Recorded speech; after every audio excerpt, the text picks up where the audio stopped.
일상에 바쁜 여러분들을 대신해서 지식과 인사이트를 정리해드리는 매일 독서 매일 인사이트입니다. 오늘은 이런 세상에서 지혜롭게 산다는 것, 이 책에 대해서 한번 살펴보도록 하겠습니다. 이 책은 제가 책으로 읽은 건 아니고 저자의 그 강연으로 들었어요. 저자는 최정호님, 정신건강의학과 전문의가 되시고 근데 강의를 참 재밌게 하시더라고요. 일단 주제는 지혜 치료라고 할 수 있죠. 위스덤 테라피라고 할 수 있는데 인생을 잘 사는 방법은 지혜롭게 사는 것밖에 없다. 저자는 자본주의가 고도화돼 가면서 우리가 삶을 살아가는 데 있어서 아주 전문적인 지식 체계인 지혜, 이런 게 과소평가되고 있다, 이렇게 진단을 하고 있습니다. 오늘 지혜 치료, 지혜 테라피에 대해서 한번 살펴보도록 하겠습니다.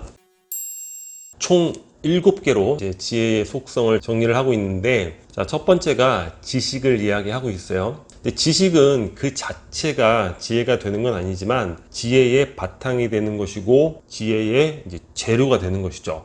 그러니까 지식이 바탕이 될 때 우리가 삶에서 인사이트, 그런 지혜를 팍팍 이렇게 느낄 수가 있는 것이죠. 예를 들면 우리가 인문학 공부를 한다, 회복 탄력성이라는 그런 개념, 지식을 얻었단 말이에요.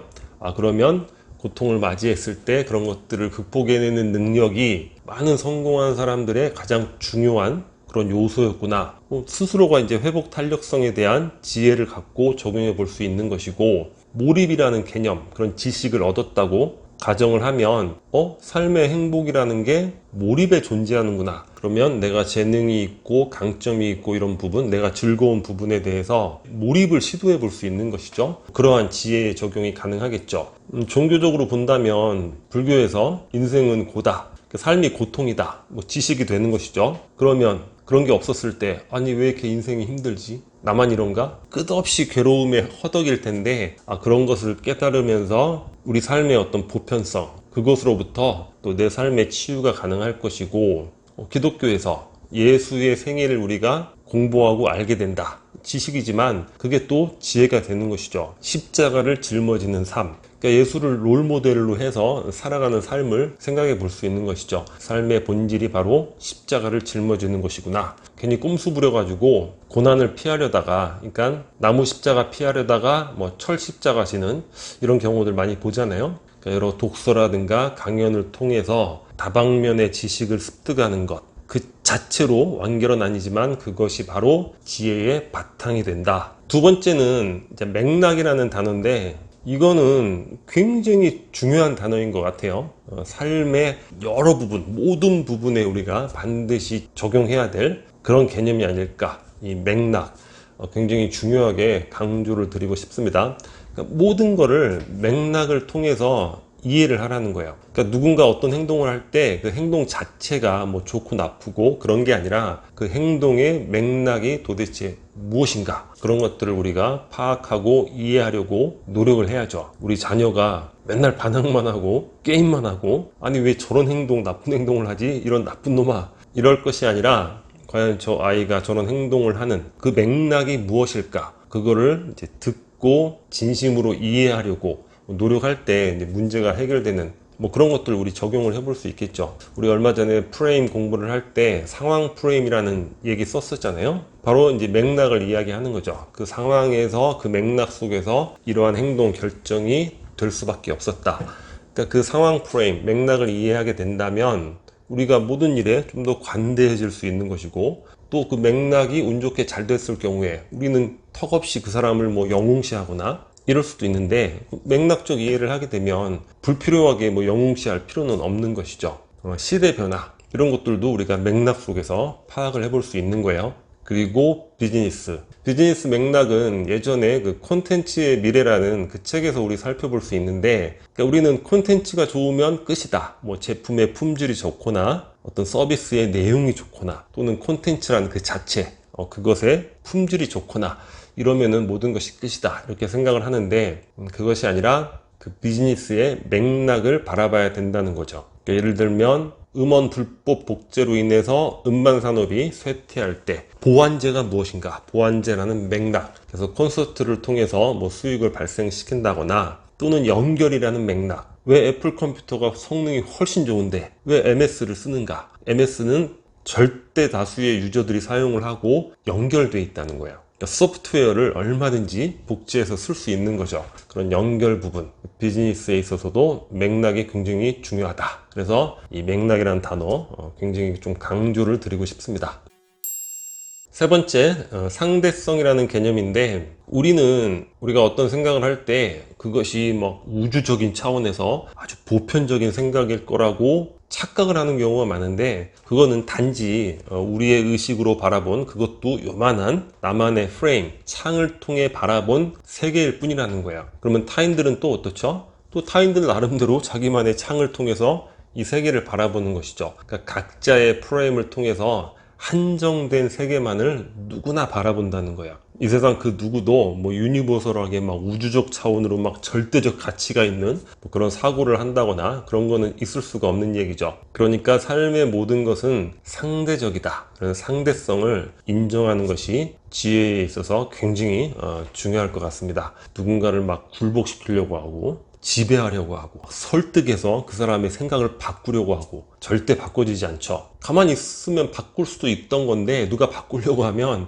절대로 더 안 바꾸게 되는 거죠. 우리의 어떤 일상의 작은 인간관계에서부터 사회적인 관계, 정치적 대립관계, 특히나 또 상대성을 갖고 바라봐야 되고 세대 관계라든가 이런 것들도 상대성이라는 개념을 갖고 바라봐야 될 것 같습니다. 네 번째, 불확실함을 인내함. 그 삶이 불확실하다는 걸 인정하라는 거야. 우리가 하루하루를 살아가지만 미래에 어떤 일이 발생할지 알 수가 없죠. 그리고 어떤 예측 같은 걸 하잖아요. 근데 사후 확증 편향이라고 그래서 지나고 나서 아이고 내 말이 맞았네. 인지적 오류 같은 게 있잖아요. 그래서 자기의 생각이 뭐 옳다. 미래를 예측하는 게 가능하다. 이러한 오류에 빠지는 경우가 굉장히 많은데 그 누구도 미래를 정확히 예측하는 건 불가능하죠. 미래는 불확실한 거죠. 내가 지금 어떤 노력을 매일 투여를 하고 있단 말이에요. 투여를 해서 결과가 패스라든가 아니면 성공 이렇게 주어진다는 거 불확실한 거죠. 그러니까 어떻게 됩니까? 불안하죠.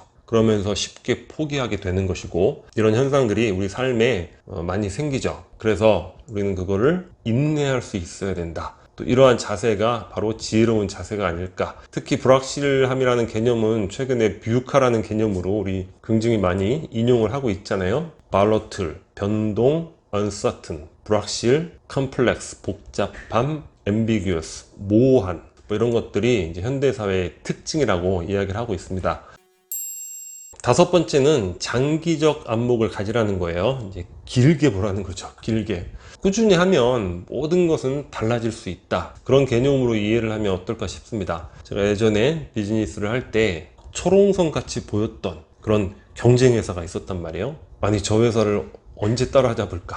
근데 꾸준히 하면 모든 것은 이제 변화한다는 것을 경험을 한 것 같아요. 그래서 그 이후에 어떠한 일을 하더라도 꾸준히 하면 또 언젠가는 상황이 바뀔 수 있다. 이런 것들에 대한 확신은 갖게 된 것 같습니다. 그런 장기적 안목에서 우리가 삶을 바라봐야 되고 특히나 지금 100세 시대 더 길어지고 있잖아요. 더욱더 이 장기적 안목이 필요하죠. 자, 여섯 번째는 큰 차원인데 굉장히 또 중요한 것 같습니다. 그러니까 삶을 그런 작은 차원에서 바라볼 것이 아니라 우리가 알지 못하는 보다 무언가 큰 차원이 있다는 거, 그거를 인지하라는 거죠. 그러니까 종교적인 관점이 될 수도 있고 과학도 마찬가지예요. 우리 양자역학을 보면 도무지 이거는 우리의 이성이라는 도구를 가지고 이해를 할 수가 없는 거예요. 뿅 하고 여기 있던 게 막 갑자기 여기로 뿅 나타나고 이게 마술이잖아요. 그리고 양자역학적인 이런 세계를 도무지 설명할 길이 없기 때문에 그걸 설명하기 위해서 나오는 여러 가지 우주론,